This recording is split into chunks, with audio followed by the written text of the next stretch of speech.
Episode 151. Back at it here at FLA Exposure. Thanks for joining us, folks. This episode, again, sponsored by our good friends at Beat It Sport Canada. Over 400 milligrams of nitrates in every single shot. Right behind me here. Really good for the heart. Kind of like a BCAA. Keeps you going in the middle of your workout, or you can take it before, they suggest. Really good for endurance. Check it out. Really happy to be back. It's probably been a week or two since I guess it's been 2 weeks almost since our last event. And probably just over that since we've done a podcast. So it's nice to be back. Again, we want to thank everybody working on the front lines out there, kind of keeping us healthy here in Nova Scotia, and thank everybody who's flown into the province and given us COVID. So with that, we'll continue on and move on to our fantastic guest here today. Super excited for this guy, a wealth of knowledge, a guy. He's a black belt under Carlson, Gracie Jr. out of the Forca Training Center. Also a physiotherapist out of the wonderful team at Proactive. If anybody hasn't heard of Proactive and you're an athlete, there's no better place to go. A wealth of knowledge for every single person in that office, and super happy to have a good relationship with them. So Brandon, he's a guy who's involved in a lot of different things, martial arts, yoga. He recently just learned how to play the guitar, and he's a guy who's just a wealth of knowledge. So super excited. I've delayed on him twice, actually. I've had to reschedule, and my schedule is kind of all over the place, and I'm appreciative of him kind of messing around his schedule to join us today. So without further ado, Mr. Brandon Kelvey, how are you, buddy? Good, man. Just finished up a workout, had a little bit of finished up a shift at work, and now I'm just chatting with you. Beautiful day. Nice. Isn't it something? You're out in the valley, eh? No, I'm in Waverly, actually. Dartmouth? Yeah. Mm-hmm. Oh, geez, I didn't realize you were so close. Yeah, man. Yeah, I'm definitely right down the street. I keep it low key, though, Jeez, just in case anyone wants to break my windows. We should be doing this in person, maybe another time. Yeah, you know what? We've thought about that actually a lot, and like that was kind of the original idea with the podcast, to kind of get it in person. But other than that, I guess we should hang out in person sometime too. But like the podcast, to have it in person, like makes it a big difference for us. Obviously, the internet kind of sucks, but with COVID, it's just kind of the way it went. But yeah, so thanks for joining us, man. And like I start this podcast with everybody that kind of gets involved in martial arts, and I always ask everybody like the similar story for a lot of people, but some people it's a little bit different. And how'd you kind of? I know you're a pretty high level athlete and you're involved in a lot of different things, but why kind of jiu-jitsu and combat sports for you? They've always kind of caught my eye for. But my dad's pretty traditional since when I was young. He signed me up for like hockey and soccer, kind of the classic like Canadian. Yeah. And I played pretty high level like of those my whole life until the end of high school. But in junior high, I started out over at Fit Plus. My buddy, well, I guess I call him a buddy now, but I guess I could call him more of a mentor back then. He was he was teaching at a hockey camp, and he was going to Fit Plus with a couple other guys, just training Muay Thai. And I think the movie that really got me thinking about martial arts, Never Back Down. See that one? Yeah. That movie's a classic. Anyways, so I was all fired up. Love it. After seeing that movie, and my buddy Logan, he was striking there, and he just invited me to join him one day, and I got hooked on Muay Thai actually. So I trained there for 3 years. Well, training Muay Thai like every single day for about 3 years. Just like all the classes I could take, just kind of got obsessed with it, and I kind of put I was still training hockey and soccer, but I knew my passion was like in the striking arts. It was for like years. I loved it, and I'd watch the boys wrestling, and then eventually I started to join them. So Scott Aldridge, I don't know if you met him, but he would teach a lot of the classes over there. And then he's a great guy. He's like big part in the high school wrestling community around here. He's an RCMP guy now.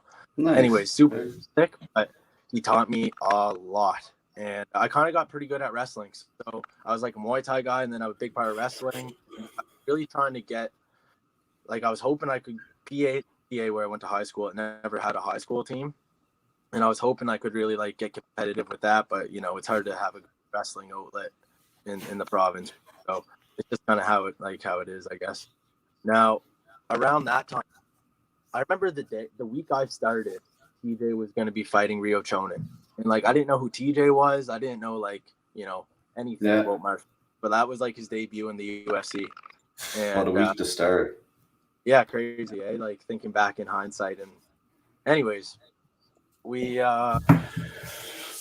so I was wrestling. I was doing lots. I wasn't doing any jiu-jitsu at this time. And the way how Scott, the owner of Fit Plus, had set up is like you needed to work your way up into the advanced class essentially. And then there was the MMA class, which was kind of like infamous at this point because Fit Plus back in the day, like a bunch of guys were training there, like very high level MMA class. So I remember I went to, and I probably did a little bit of jiu-jitsu at this point, but like I say, it wasn't until after. I went into that class and like I just got the snot beat out of me. Like Ryan Connor, laid a beat down on me, but I remember like Tristan Johnson laid a massive beat down on me. And then good for you, man. Just thinking like this is not for me. I cannot be like this. So I kind of stepped a little bit back from the Muay Thai and the striking. And it's like, oh, jiu-jitsu, you can go hard and not get hurt. Like this is what I'm talking about. Or not get my brain rattled, I should. Yeah, totally, man. I know exactly what you're talking about. I didn't get obsessed with the striking art. So that's interesting because I didn't know that about you. So because you're when you roll with you would never think that you're obsessed with striking because you're so fluid and natural on the ground, man, and so smooth.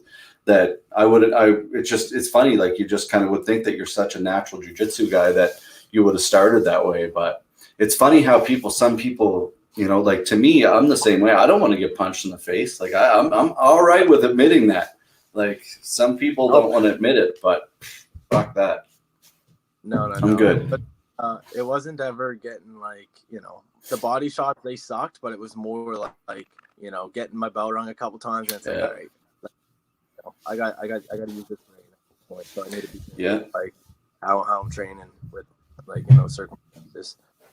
So funny you say that, like my jiu-jitsu smooth, because it definitely hasn't always been that way. Obviously, at start note, I'd say until I was a blue belt, like I won a few tournaments in white belt and blue belt, but it was mostly my game plan was double leg, smash pass, get to Kimura, pull them on their side. And rip the Kimura on him. And that's all I did. That's all I knew. Yeah. I remember I was rolling with Lidrin.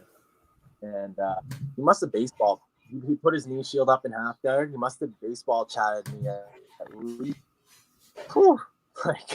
15 or 20 times, in the same roll. It was just this is ridiculous. Who was that?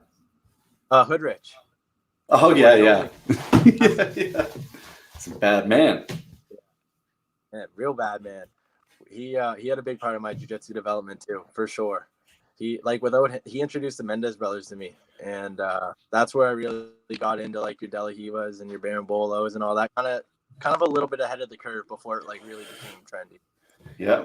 I remember when he went out there to California. He was obviously living out there, working and doing his trips lots before that, and then he went out to Atos and became part of that team. And it's really cool to see, man, people progress in the sport and in other sports too. And all of us we're not all best friends or whatever, but we all kind of know each other, and to see each other progress and stuff. And I love seeing that, man. Hoodrich is a wonderful guy. I never got a chance to have him compete, but. Well, one day for sure, he's a competitor. So I'm sure if the timing's right, it'll happen. But the cool thing about that story, so I don't know how many people he's told about this. So we were at his place 4 days, 3 or 4 days a week in the morning at 6 a.m. So what we did, I don't know, we had a couple story house. We painted the entire basement white, so it looked like the academy. Had fake plants up in the. This was before he was at Atos, and we dream about it. Imagine he was a purple belt at the time, I was probably a white belt or blue belt. It's imagine training under these guys, right? All the stuff we could learn. We were training every morning. And like I say, he's amazing. He'd drive me we train in the morning, and then he would drive me to school because I'd have classes at Dalhousie. he'd just be like, yeah, man, don't worry about the bus. Like I'll take you over. Like, cause he works offshore most of the time. Right. So he just have all day to, or not, enough to take over the classes, and we'd rep, and I'd get to train with this experienced guy. Little things, and man. And then, so we won that dream experience with that. Right. So we got like, I'm pretty sure they paid for his flight to get over there. Like, all like waived all the affiliation fees, and just like, literally the dream experience. Yeah, he did. We're having a little Wi-Fi issue there. Crazy. For anyone watching. My apologies. We're having a little bit of a Wi-Fi issue. We're good now, I think. But yeah, it was a crazy time, for him to do that. And like you said, all of a sudden you're training with like some of the best people in the world and best friends living with these people. It was pretty cool, man. To see how the sport's progressed in the last little bit is pretty impressive.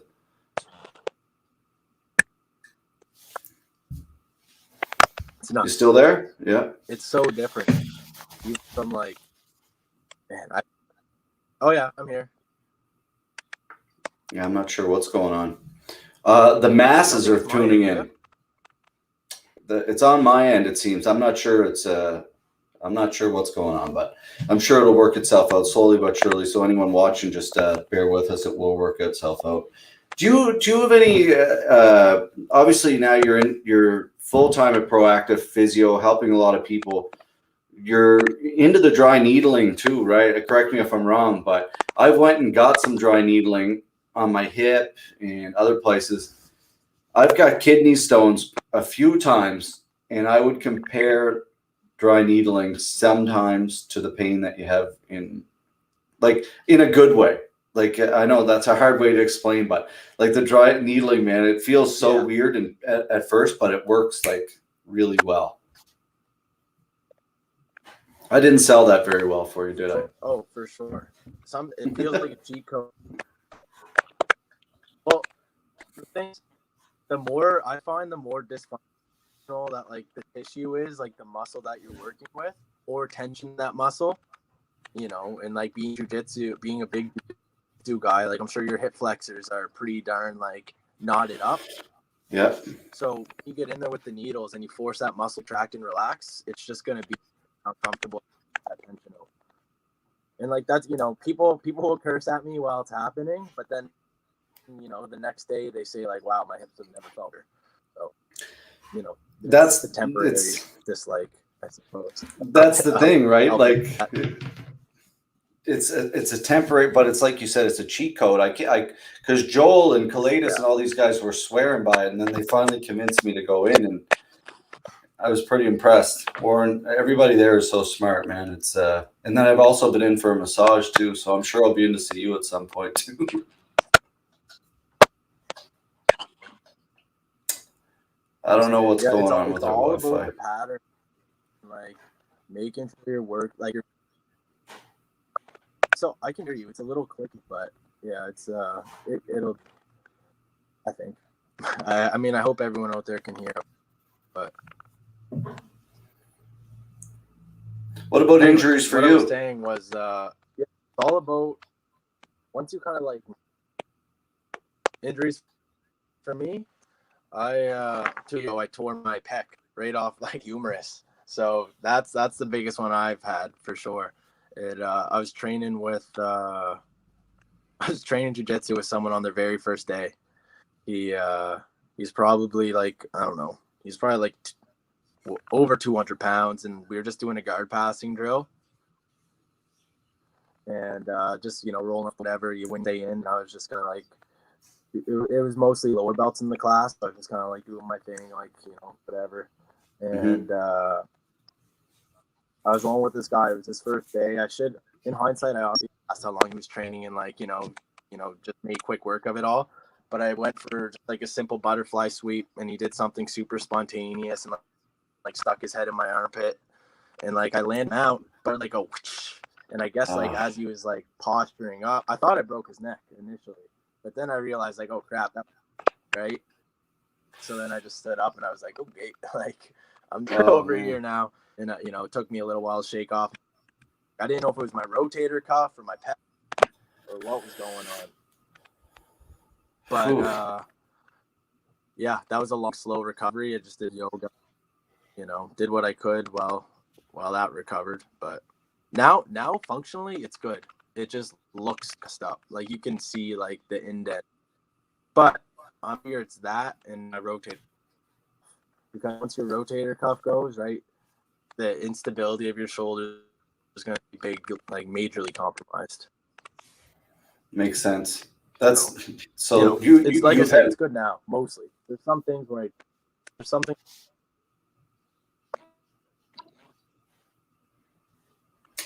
Sorry, man. I keep cutting off. There. Yeah, but there's a little bit of a delay. It's like a 2-second delay, and it's changing, and I'm trying to time it. Sorry, man. Yeah, that's a painful ass injury, dude. Tearing that right off. Oh my god.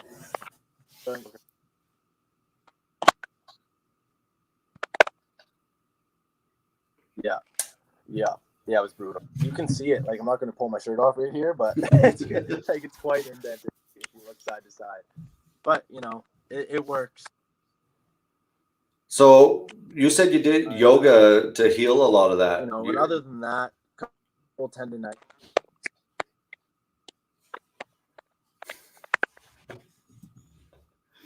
Sorry, Kelvey.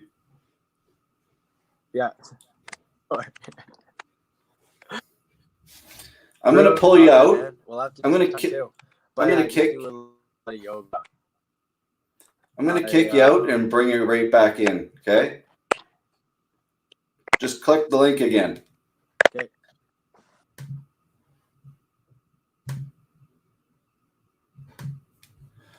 We're having a little audio and Wi-Fi issue there. My apologies for that. We're just chatting with black belt and physiotherapist Brandon Kelvey out of Proactive and Carlson Gracie Jr., the Forca Training Center in Cole Harbour, Nova Scotia. Great guy. And kind of chatting about injuries and all that kind of stuff. And I want to pick his brain about some. I want to ask him about a few things we have yet to talk about, but Jake Paul being one of them.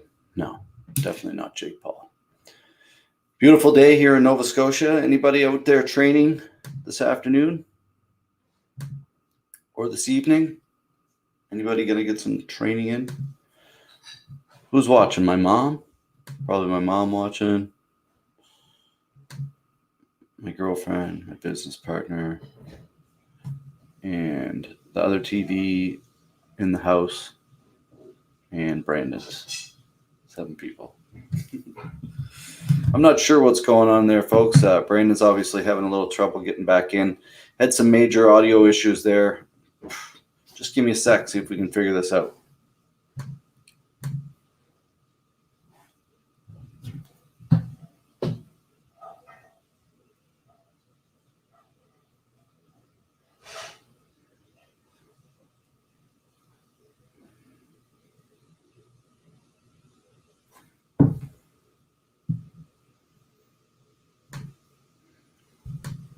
Hey, buddy. Hey, I closed all the apps on my phone, so maybe that will help. Yeah, we'll see. We'll see if we can get keep it a little bit better here this time. But thanks for the patience, man. No problem at all. Yeah. Where were you? You were talking about I think that rehab yoga. It was just slow, man. Like, it was just slow. So, like, I'd go to yoga class, chaturanga, where, like, you're in a plank and you lower yourself down in the push-up. Like, I would just, like, fall on my face and, like, scoop my knees back underneath me and then, like, get back. Because I couldn't do anything to push inward. Like, it was just bizarre how, like, I lost all that strength to bring my arm kind of across my body. It picked up slowly, and now mostly – I do like strength like calisthenic movements, and that's how I do most of my strength building.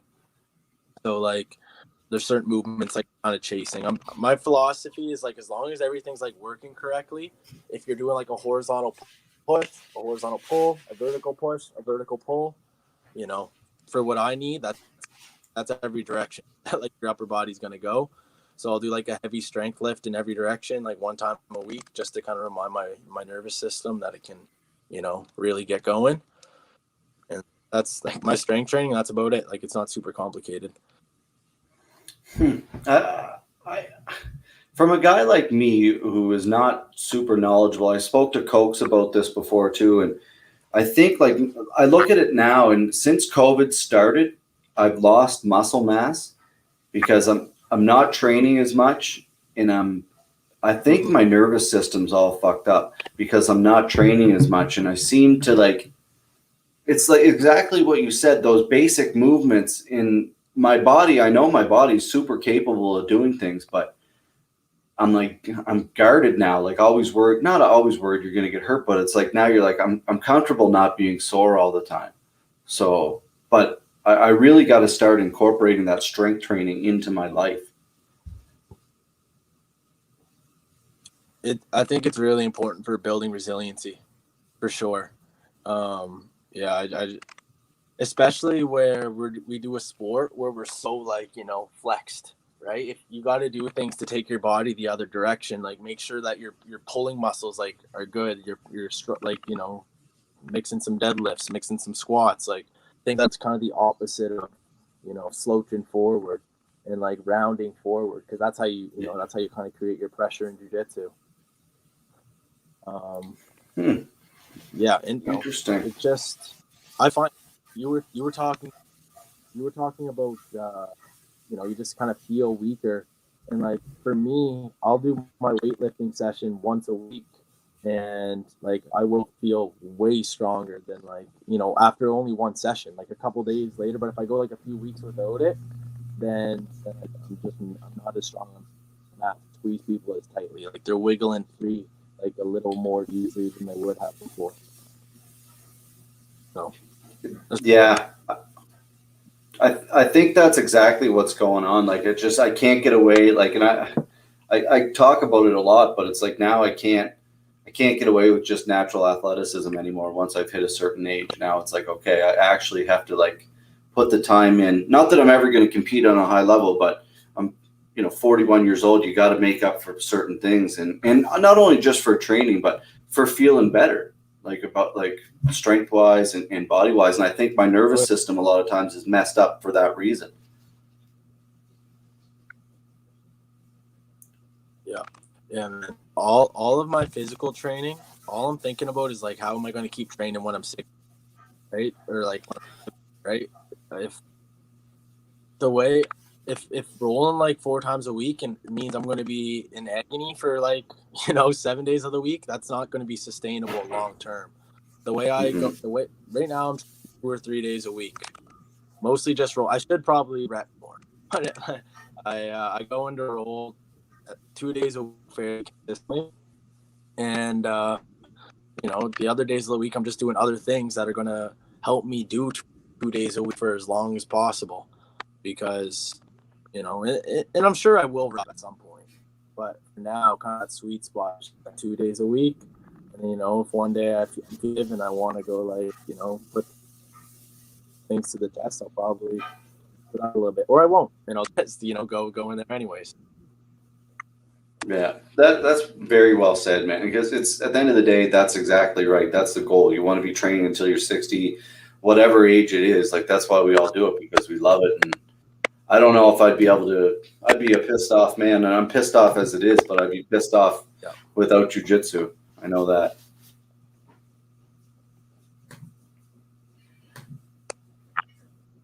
Oh yeah, it's there's nothing like just going out there and rolling for 45 minutes to an hour, and then just feel the buzzer goes at like the 5, 6, 7 mark, and you just feel your body go like tension to like woo, like power down mode, just like pure exhaustion.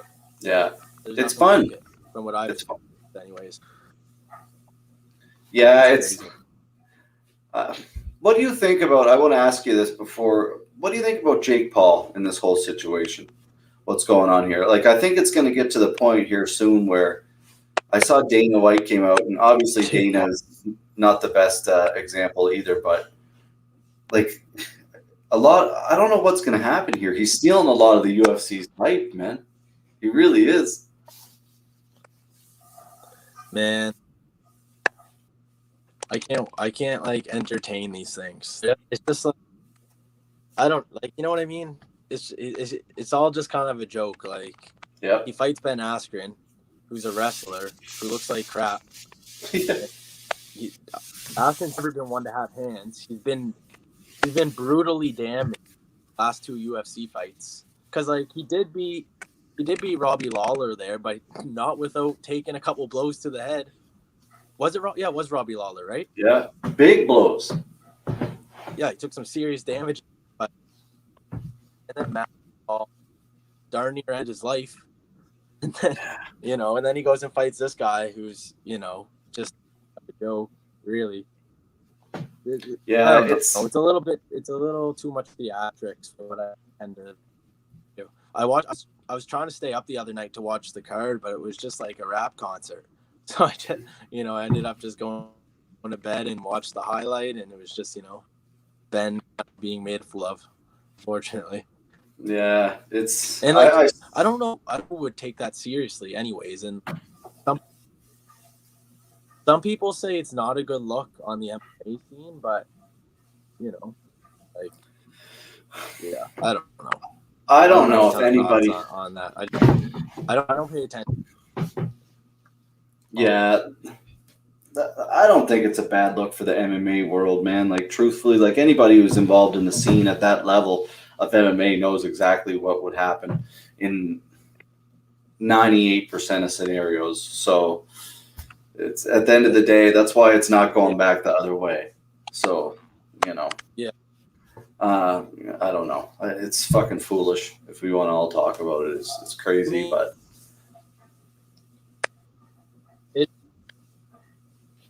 it kind of is, but obviously I think it's a little more entertaining to the people who, because I don't even know who Jake Paul is. Like, some people, I have friends who don't even train mixed martial arts. They don't care for mixed martial arts, and they're like, "Oh, Jake Paul's talking about like they can fight Askren. I think he's going to win, or I think Askren's going to win." It's like, who's Jake Paul? I literally didn't even know anything about him. Yeah. Like, he's just a YouTube guy. It's like, that's all I know, and I've never seen him talk. I see him saying like more ridiculous things in a couple like highlight reels. It's like, from the couple training clips I've seen, like very very brief, it looks like he can punches. I guess. Yeah. I just don't know. We'll see. Yeah, it's interesting, man. Like, but that's like you said. Everyone says he's a YouTube guy, but what the fuck did he do on YouTube? Like, that's what I don't understand. Did he create YouTube? What did this man do? I don't know, but he's doing something. I don't know, man. I know. I don't know. Yeah. Well, listen, buddy. I think Ben Askren, he's a pretty like dude. I agree. He came on our podcast. He came up. Audio is playing games with us. Yeah, it's driving me nuts. And then I got dinner being made in the background, and my landlord down here is we're in a house here in Waverly, and he's in the back part. He's got the laundry going, so it's an all around fuck around here today. So my apologies, folks, and my apologies to my mom for swearing. Anyway. It's we'll get you back on here, man, and in person, and we'll do this the right way, because obviously we're having some issues here. But before we let you go, any advice for anybody, whether they're injured or struggling to make the move to jump into martial arts, or even making the move to see a physiotherapist who could possibly change their life? Any advice for those people? Yeah. Well, for one, you don't need to be injured. A lot of people think since they're training jiu-jitsu, like being sore all the time is just kind of like part of the game. And I used to think like that, but maybe your training just needs a couple adjustments, or maybe you haven't received the right therapy before. So like you say, like, whether it's the needles or whether it's like a change of your patterns, like these things can like go a long way in a relatively short amount of time. And if you haven't seen a professional yet, it's definitely something I would recommend, because it will, especially someone who knows what they're talking about. Like me, anyone at the clinic will be able to help you out. And the thing is with me, and if I'm not 100% sure what's going on, I'm going to figure out the best way to help you for sure. As for joining like a martial art, some kind of a no-brainer. You know, if you want to experience personal growth and, you know, feeling healthier and joining an amazing community that support you, you know, what, like jiu-jitsu is my personal favorite, but it really could be anything. Yeah. I think it's just important to have something to strive for, to get better at, you know, especially in these times where everyone is just like, you know, they're kind of grasping at straws about how to keep busy. Yeah, that's great advice, man, because a lot of times in martial arts, people, like, we all hear it a lot. Oh, you know, from that sucks, or what, man, whatever you're doing, if you're staying busy, that's winning, right? So exercise keeps people happy and keeps people motivated, man. So thank you for joining us, Brandon, and my apologies for the audio issues. We'll do this again here in a couple weeks' time, and we got to get some training in sometime, man. I'm due for my licks. Sure. Let's go. All right, buddy. Look forward to it. It's been a long time. Yeah, it has. It has. Well, thank you for joining us, man, Right, and man. keep doing what you're doing, and we'll see you soon.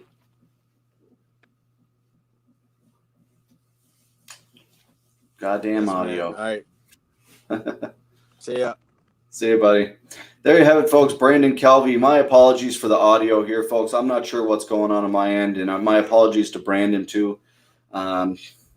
Real amateur work on our behalf. Really glad our pay-per-view events don't stream like this website, because if they did, we probably wouldn't be in business. So shout out to StreamYard.